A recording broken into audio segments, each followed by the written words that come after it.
बिस्मिल्लाहिर्रहमानिर्रहीम। रमजान का मुबारक महीना था। पूरी दुनिया के मुसलमान इबादत में मशगूल थे। दिन में रोज़ा, रात में नमाज, तिलावत कुरान और अल्लाह की याद।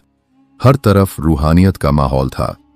लेकिन रमजान की इन बरकतों में सबसे खास और सबसे मुबारक रात मानी जाती है शब ए कद्र, जिसे लोग अक्सर रमजान की 27वीं रात से जोड़कर देखते हैं।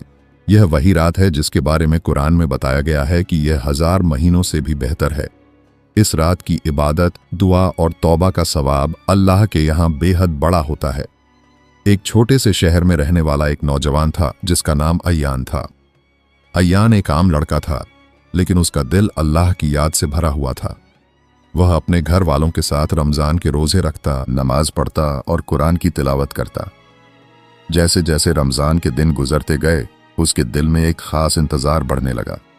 27वीं रात का इंतजार, जिसे लोग शब ए कद्र की उम्मीद वाली रात कहते हैं। अय्यान की दादी हमेशा उसे बताया करती थीं कि बेटा, रमजान की आखिरी 10 रातों में बहुत इबादत करनी चाहिए, क्योंकि इन्हीं रातों में शब ए कद्र छुपी हुई है।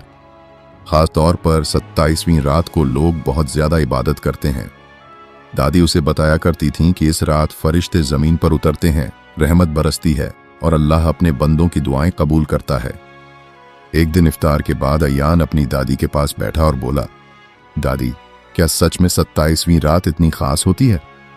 दादी मुस्कुराईं और बोलीं, बेटा, यह वही रात है जब कुरान शरीफ नाजिल हुआ था। इस रात की इबादत का सवाब इतना बड़ा है कि अगर कोई इंसान सच्चे दिल से तौबा कर ले तो अल्लाह उसके गुनाह माफ कर देता है। अय्यान के दिल में यह बात बैठ गई। उसने ठान लिया कि इस बार वह 27वीं रात पूरी रात जागकर इबादत करेगा। जैसे जैसे रमजान के दिन बीतते गए, मस्जिदों में भी रौनक बढ़ती गई। लोग तरावीह पढ़ते, कुरान सुनते और अल्लाह से अपनी गलतियों की माफी मांगते। आखिर वह दिन आ गया जिसका इंतजार था, रमजान की 27वीं रात। उस दिन पूरे शहर में अलग ही माहौल था। मस्जिदें रोशनी से जगमगा रही थीं। हर तरफ लोग इबादत के लिए जा रहे थे।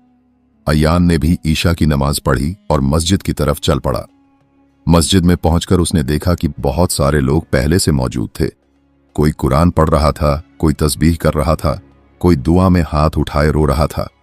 इमाम साहब ने नमाज के बाद एक छोटी सी तकरीर की और बताया कि आज की रात बहुत कीमती है, इसलिए ज्यादा से ज्यादा इबादत करो। अय्यान भी एक कोने में बैठ गया और उसने कुरान पढ़ना शुरू किया। हर आयत उसके दिल को सुकून दे रही थी। रात गहराती जा रही थी और मस्जिद में इबादत का माहौल और भी गहरा हो रहा था। कुछ देर बाद इमाम साहब ने सबको दुआ के लिए खड़ा किया। पूरी मस्जिद में खामोशी छा गई। सबके हाथ उठे हुए थे और आंखों में आंसू थे। हर कोई अपने गुनाहों की माफी मांग रहा था। उस वक्त अय्यान को महसूस हुआ कि अल्लाह की रहमत सच में बहुत करीब है। दुआ के बाद अय्यान ने तस्बीह पढ़ी और अल्लाह का शुक्र अदा किया। उसने दिल ही दिल में कहा, या अल्लाह, अगर मैंने कभी कोई गलती की हो तो मुझे माफ कर दे और मुझे सीधा रास्ता दिखा। उस रात अय्यान को एक अजीब सा सुकून महसूस हो रहा था। ऐसा लग रहा था जैसे उसका दिल हल्का हो गया हो। उसने देखा कि मस्जिद में बहुत से लोग रो रो कर दुआ कर रहे थे। किसी को अपने गुनाह याद आ रहे थे तो कोई अपने परिवार के लिए दुआ कर रहा था। रात के आखिरी हिस्से में तहज्जुद की नमाज पढ़ी गई। अय्यान ने भी 2 रकात तहज्जुद पढ़ी और अल्लाह से बहुत सारी दुआएं मांगी। उसे महसूस हुआ कि यह रात सच में बहुत खास है। धीरे धीरे सुबह का वक्त करीब आने लगा। मस्जिद में सहरी का इंतजाम किया गया था। सब लोग मिलकर सहरी करने लगे। उस वक्त अय्यान ने सोचा कि अगर हर रात ऐसी हो तो इंसान का दिल हमेशा अल्लाह के करीब रहेगा। फजर की अजान हुई और सब ने फजर की नमाज पढ़ी। नमाज के बाद अय्यान मस्जिद से बाहर निकला। आसमान पर हल्की रोशनी फैल रही थी और सुबह की ठंडी हवा चल रही थी। उसका दिल खुशी और सुकून से भरा हुआ था।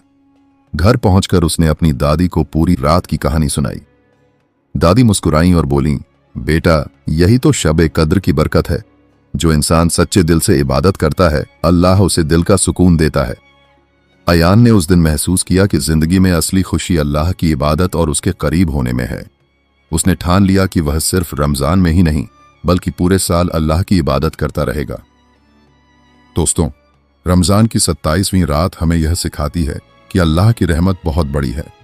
अगर हम सच्चे दिल से तौबा करें और उसकी तरफ लौट आएं तो वह हमें जरूर माफ कर देता है। यही वह रात है जब इंसान अपनी जिंदगी बदल सकता है और अल्लाह के करीब हो सकता है। अगर आपको यह कहानी पसंद आई हो और ऐसी ही इस्लामिक कहानियां सुनना चाहते हो तो वीडियो को लाइक जरूर करें और चैनल को सब्सक्राइब करना ना भूलें, ताकि आपको ऐसी ही और भी इबरत भरी कहानियां मिलती रहें।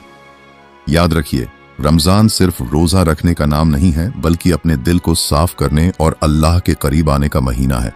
खासकर 27वीं रात जो हमें यह मौका देती है कि हम अपनी गलतियों को छोड़कर एक नई शुरुआत करें।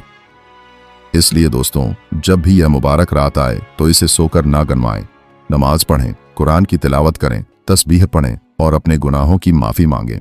हो सकता है यही रात हमारी जिंदगी की सबसे बड़ी नेमत बन जाए।